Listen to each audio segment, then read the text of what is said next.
Amalan salafi yang melisih amalan para sahabat Nabi. Para sahabat Nabi. Iya. Dah. Coba buka itu hadis dari Ibnu Abbas, riwayat Imam Bukhari. Ya. Sahabat itu setelah selesai sholat zikirnya jahar apa sir? Jahar. Salafi? Sir. Sahabat setelah sholat itu duduk enggak masih bersama Nabi? Salafi? Kata Allah, taat kepada Allah, taat kepada Rasul, taat kepada ulil amri. Ada berapa ditaati? 3. Kita tanya, salafi? Pakai ini 3 ini. Kalau memang betul pakai 3 ini, kenapa salafi mengatakan kalau Nabi nggak bikin, nggak boleh kita bikin? Dulu kata Nabi, kularang ziarah kubur. Sekarang ziarahlah. Kalau kita ambil dari teks hadis itu, boleh nggak ziarah kubur menjelang Lebaran? Menjelang Ramadan? Habis Lebaran? Boleh nggak? Tapi salafi membuat aturan suka-suka otaknya. Kalau mau ziarah, jangan dikhususkan waktu. Nah, siapa itu yang kurang ajar? Wahabi.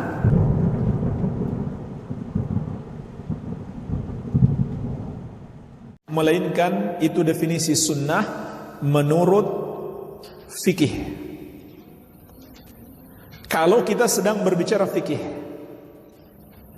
Tapi kalau kita sedang berbicara syariat secara umum, maka definisi itu kurang tepat.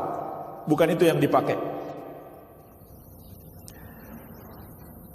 Jadi sunnah yang dimaksud dalam syariat adalah berpegang teguh dengan Al-Quran dan hadis Nabi SAW sesuai dengan pemahaman Ahlus Sunnah wal Jamaah. Lawannya adalah bid'ah, dan bid'ah hukumnya haram. Maka berpegang kepada sunnah adalah kewajiban, bukan sunnah yang dimaksud dalam istilah fikih, yang maknanya adalah mustahab atau mandub. Apabila dikerjakan kita dapat pahala, apabila ditinggalkan kita tidak mendapatkan apa-apa. Apa dalilnya? Makna sunnah yang kita sebutkan tadi. Di antara dalilnya adalah hadis Al-Irbad bin Sariyah radhiyallahu anhu yang diriwayatkan Imam Abu Dawud, At-Tirmidzi dan yang lainnya. Coba kita perhatikan hadis ini. Kemudian kita ambil kesimpulan, apakah yang dimaksud dalam hadis ini sunnah menurut syariat atau sunnah menurut istilah fikih. Istilah fikih itu maksudnya istilah ulama fikih, istilah fuqaha. Rasulullah SAW bersabda, usikum bitaqwallahi azza wa jalla wa sam'i wa ta'ah wa in ta'ammara alaikum abdun habasyiyun. Aku wasiatkan kepada kalian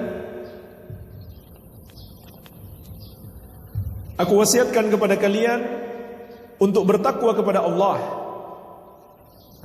serta mendengar dan taat kepada pemerintah kalian, walaupun yang memimpin kalian seorang budak dari negeri Habasyah. Maksudnya, walaupun dia menggapai kepemimpinan bukan dengan cara yang sesuai syariat, dan dia tidak memerintah sesuai dengan syariat secara menyeluruh. Nabi SAW menegaskan, dengar dan taatlah kepadanya selama dia masih muslim.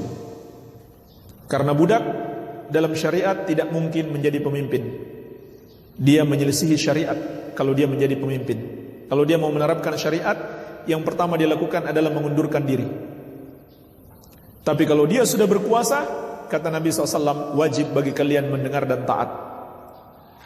Kemudian perhatikanlah lanjutan hadis. Kata Nabi SAW, innahu man ya'ish minkum ba'di fasayara ikhtilafan katsira. Sesungguhnya siapapun yang hidup sepeninggalku, maka dia akan menyaksikan perselisihan yang banyak, perpecahan di dalam agama.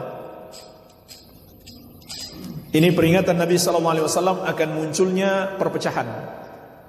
Apa artinya munculnya perpecahan? Munculnya ajaran-ajaran baru yang tidak diajarkan Nabi SAW. Itulah yang disebut dengan perbuatan bid'ah. Oleh karena itu, Setiap kelompok yang berpecah itu disebut ahlul bid'ah. Kenapa? Karena mereka memunculkan bid'ah sehingga mereka berpecah belah di dalam agama. Kemudian Rasulullah SAW mengabarkan kepada kita apa solusinya supaya kita selamat ketika terjadi perpecahan. Apa solusinya? Fa'alaikum bisunnati wa sunnatil khulafa'ir rasyidin al-mahdiyyin min ba'di tamassaku biha wa addu 'alaiha bin nawajid. Hendaklah kalian berpegang teguh dengan sunnahku dan sunnah para khulafa ar-rasyidin yang telah mendapatkan petunjuk sepeninggalku. Berpegang eratlah dengan sunnah itu dan gigit dengan gigi geraham kalian. Wa iyyakum wa muhdatsatil umur, dan hati-hatilah kalian dari perkara yang baru di dalam agama. Fa inna kulla muhdatsatin bid'ah, karena setiap yang baru di dalam agama adalah bid'ah. Wa kulla bid'atin dhalalah, dan setiap bid'ah itu sesat. Dalam riwayat yang lain ditambahkan wa kulla dhalalatin finnar, dan setiap yang sesat tempatnya di neraka. Perhatikan, apa solusinya agar selamat dari golongan-golongan yang menyimpang atau golongan ahlul bid'ah? Berpegang teguh kepada sunnah Nabi dan para sahabat, kemudian menjauhi bid'ah. Berpegang teguh dengan sunnah Nabi SAW dan para sahabat, dan menjauhi perbuatan bid'ah. Nah, sunnah yang dimaksud dalam hadis ini enggak mungkin diamalkan dapat pahala, ditinggalkan tidak dapat apa-apa. Ditinggalkan berdosa. Karena itu jalan selamat. Siapa yang meninggalkannya, dia tidak akan selamat. Makanya Imam Malik rahimahullahu ta'ala berkata, as-sunnatu safinatu nuhin. As-sunnatu safinatu nuh. Faman raqibaha najah, wa man takhallafa anha gharik.